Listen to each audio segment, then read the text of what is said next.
Bonjour et bienvenue dans ma cuisine. Aujourd'hui, je suis ravie de vous retrouver pour une nouvelle recette avec un légume qui se trouve un peu toute l'année, mais justement, ça va être l'occasion de pouvoir la consommer sous une forme différente, la carotte, plutôt que de la consommer à la vapeur, sous son plus simple appareil, comme on pourrait dire. Et bien là, je vais vous proposer une tarte à la carotte avec des oignons confits. On y va? Alors, pour vos ingrédients, vous allez avoir besoin de 3 belles carottes. Alors choisissez plutôt vos légumes en magasin biologique ou bien si vous avez peut-être des producteurs dans votre secteur d'habitation qui travaillent peut-être en agriculture raisonnée, eh bien préférez plutôt ces produits-là. Ensuite, on va avoir besoin d'un oignon. Alors vous pouvez choisir soit, là ici j'ai un oignon violet, mais vous pourriez prendre également un oignon rose. Celui-ci est assez doux au niveau du goût, voire même un oignon jaune, puisque lorsque l'oignon est confit, eh bien la saveur un petit peu piquante va être très atténuée. Ensuite, on va utiliser un œuf pour cette tarte qui va permettre de lier notre préparation. Nous allons avoir besoin d'une cuillère à soupe d'huile d'olive. Alors, comme vous pouvez voir, j'ai une jolie bouteille sur mon plan de travail qui est issue d'un producteur qui travaille en agriculture biologique. Et donc, je l'ai trouvé dans le Var, juste à côté de Lalonde-les-Morts, pour les personnes qui connaissent. Et c'est un petit producteur qui propose différentes variétés d'huile. Et donc, je l'ai rapporté pour pouvoir justement vous en parler un peu. Donc, si vous êtes intéressé pour pouvoir découvrir un peu leur travail, puisqu'il est même possible sur place de pouvoir visiter le moulin au moment de la récolte, eh bien, vous avez le site internet que je vous mentionne sur le bas de l'écran. Ensuite, vous allez avoir besoin pour cette marinade d'une petite sauce soja ou bien du tamari. À vous de choisir en fonction de vos préférences. Ensuite, nous allons utiliser une crème d'origine végétale. Alors, pour les personnes qui suivent les émissions régulièrement, vous savez que j'utilise régulièrement des crèmes végétales. Alors aujourd'hui, ça va être une crème à base de riz, mais vous pourriez utiliser une crème d'origine animale qui est à base de lait de vache ou même à base de lait de chèvre ou de brebis si vous en trouvez. Moi en tout cas, ici, j'ai préféré le végétal pour pouvoir rester un petit peu dans mes habitudes culinaires. Ensuite, on va assaisonner. Alors là, bon, j'ai un moulin à poivre, mais ce qui est écrit dessus ne correspond pas à ce qu'il y a dedans. J'ai mis à l'intérieur des poivres de la Jamaïque. Donc, c'est un poivre qui a une saveur un petit peu exotique et donc, c'est vraiment intéressant de pouvoir en mettre dans vos préparations. Donc, je vais en profiter pour en mettre dans cette tarte à la carotte. Ensuite, pour le sel, alors j'ai choisi un sel qui est déjà aromatisé. Alors c'est un sel qui est connu depuis 60 ans, donc je pense que beaucoup de personnes reconnaîtront ce produit. Alors c'est pas forcément pour faire de la publicité, mais il est avantageux dans le sens où vous avez à l'intérieur du sel marin et des plantes aromatiques. C'est donc un sel qui est vraiment très pratique et qui pourra être utilisé par tout le monde. Et donc pour terminer, nous allons décorer un petit peu notre tarte à la carotte et aux oignons avec des graines de sésame noir. Si vous n'en avez pas, ce ne sera pas très grave. Simplement, j'ai voulu apporter un petit peu de couleur pour pouvoir finaliser la présentation. Et bien sûr, pour pouvoir faire notre tarte, il va nous falloir une pâte. Donc choisissez plutôt une pâte brisée, soit que vous achetez dans votre magasin préféré, ou bien vous la fabriquez vous-même. Tout d'abord, vous allez donc éplucher vos carottes. Et donc, comme vous pouvez le voir, je suis en train de recommencer à faire un petit peu de compost pour mon jardin pour pouvoir alimenter la terre. Et puis donc, au moment de la décomposition, ça va permettre de pouvoir aussi donner de la nourriture à tous les petits êtres vivants qui se déplacent dans la terre, comme les vers de terre. Et donc, c'est eux qui vont remuer la terre et qui vont aider à la fertilisation.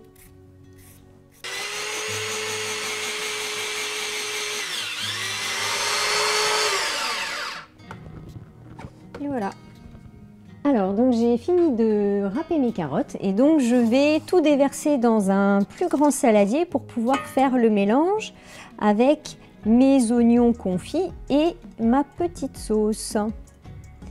Alors pour cette fois, j'ai préféré préparer mes carottes râpées avant, mais si vous avez envie de gagner du temps, je vous conseille plutôt de préparer votre oignon en premier. On va le faire chauffer et pendant que vous chauffez, vous pourrez donc râper vos carottes pour pouvoir être efficace. Donc j'ai découpé mon oignon en quartiers et donc je vais le faire chauffer à la vapeur.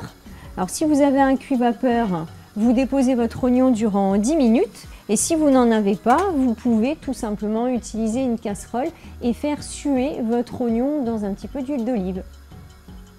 Alors en attendant que mon oignon puisse être cuit, je vais préparer la petite marinade. Alors c'est assez simple finalement. On va utiliser une cuillère à soupe d'huile d'olive dont je vous ai parlé tout à l'heure, que je vais mélanger avec ma sauce soja ou le tamari en fonction de vos préférences.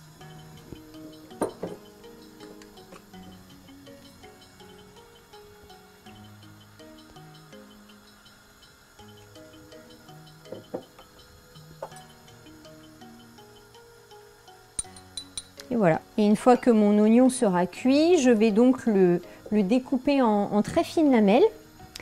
Et je vais donc l'imbiber de cette petite sauce. Et ensuite, donc, je mettrai l'ensemble dans mes carottes. Et bien donc, notre oignon est cuit.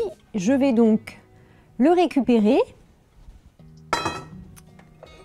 Donc, de préférence, vous le mettez dans une assiette pour pouvoir le découper dans la longueur. Voilà. Alors ce que vous pouvez faire, c'est le laisser refroidir durant quelques minutes pour éviter de vous brûler. Alors à vous de voir si vous voulez que ce soit coupé très fin, mais vous pouvez laisser les gros morceaux parce que vu que c'est tout tendre, ce sera fondant dans votre tarte. Voilà, vous mélangez bien l'ensemble pour que l'oignon soit bien imbibé. Et cette petite préparation, on va ensuite la mettre dans les carottes. Voilà. Et enfin, donc la dernière opération, ça va être de créer un appareil qui va permettre de lier l'ensemble. Donc c'est finalement comme une quiche Lorraine. Vous allez donc casser votre œuf, mettre la moutarde et puis donc la crème et on va tout mélanger.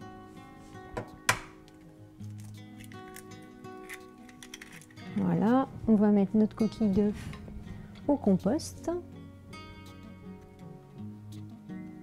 Voilà.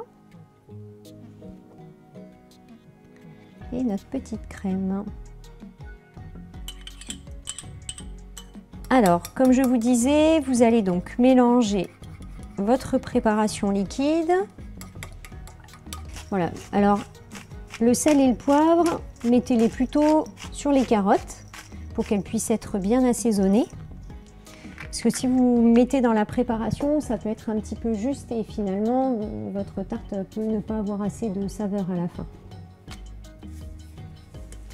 Et alors le sel, voilà. Alors on a l'impression que j'en mets beaucoup, et c'est parce que ça ne coupe pas très fort, hein.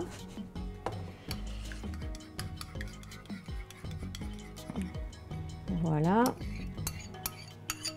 Alors même chose que pour la crème, on va utiliser notre spatule pour récupérer un maximum.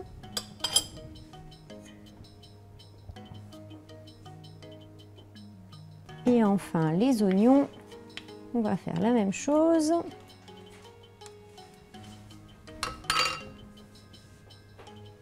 Hop, et voilà.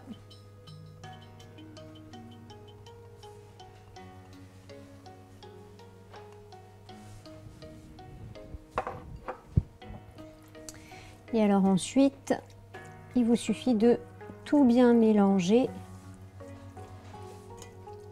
Donc, pour pouvoir préparer notre tarte, on va donc piquer notre pâte avant de mettre en cuisson. Alors comme vous pouvez le voir, j'ai choisi de poser ma pâte sur une plaque plutôt que de mettre dans une tourtière. Tout simplement parce que j'apprécie quand je fais une tarte de pouvoir mettre un maximum de préparation et avoir seulement un petit trottoir.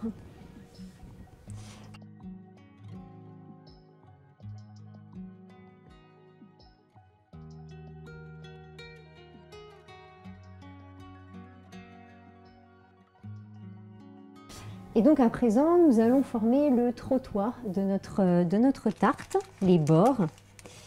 Donc ce que vous pouvez faire, c'est prendre votre pâte comme ceci et puis donc la pincer pour pouvoir former un petit bourrelet. Alors après, chacun peut faire cette petite décoration un peu comme ça lui plaît. moi c'est la formule en tout cas que j'ai choisie. Et donc pour pouvoir agrémenter un peu notre tarte, mais surtout apporter un petit peu de doré, je vais rajouter de l'emmental râpé. Alors vous pouvez choisir n'importe quel fromage que vous pouvez râper, que ce soit à base de lait de vache, à base de lait de chèvre ou de brebis. Alors c'est vrai qu'en fonction de la saison, vous pouvez trouver des petits fromages assez sympas qui vont vous donner vraiment une bonne saveur. Donc c'est à vous de choisir. Finissons par nos petites graines de sésame noir pour pouvoir ajouter un petit peu de couleur. Et voilà. Et ensuite, vous allez donc faire cuire votre tarte durant 25 minutes à 180 degrés.